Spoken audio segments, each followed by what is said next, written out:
Maya Mikdashi from Beirut, and she's an assistant professor at Rutgers University. Thanks so much for coming on the program. We've just been listening to my colleague there talking about so much anger, so much frustration. People are now protesting on the streets on this one-year anniversary. Why has nobody been held accountable?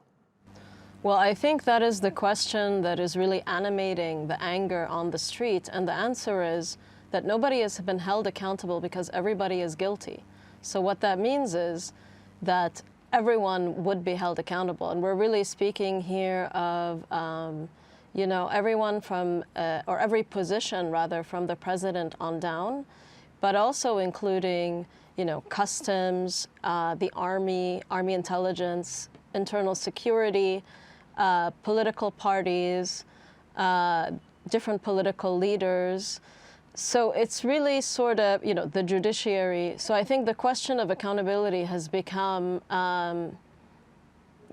people haven't been held accountable yet because everybody is guilty. So in some ways, there's kind of, again, and this has sort of been the political modus operandi in Lebanon for decades, sort of honor among thieves. And now we have a new macabre kind of twist to this motto, honor among murderers, perhaps. And is there any way out of breaking that cycle? I'm not, I think that is part of what you see now also is sort of a lack of a clear vision of how to break out of this cycle because it's so well entrenched. Mm-hmm. The system is actually incredibly durable. And we're talking about a system that, has like a local, regional, and international architecture. And we're talking about a system that is highly articulated politically, economically, in terms of services.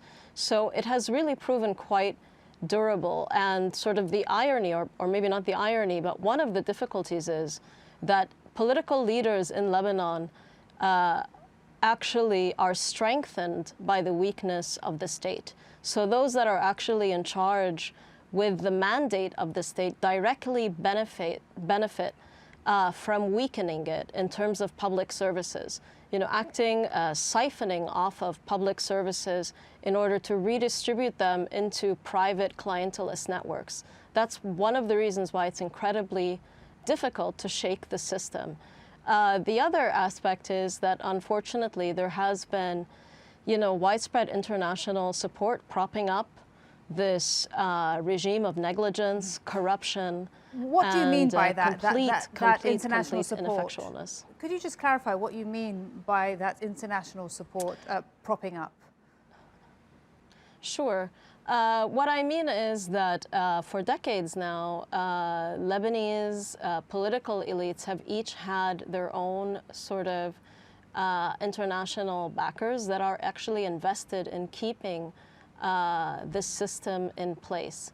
So whether that is particular interest in the central bank system, the banking system, the economic system, the political system, different institutions such as the army, each one almost has like its own particular form of backing, which actually means that, so for example, today there was an international donor conference for Lebanon on the 1 year, to mark the 1 year anniversary. And if you think about the explosion as an isolated event, is one thing, and then the sort of donor conference looks a certain way. But if you think about the explosion as sort of one very intense, exceptional moment in a long, long series of years of corruption and the kind of state negligence that really, really damages people and their lives, then you have to rethink about the international community and its continuous investment, pumping into money into networks of corruption. Thank you so much. And we've just been looking there at the images of protests there in Lebanon that, as our guest said, Maya Mikdashi from Beirut, look like they could get worse. Thank you so much.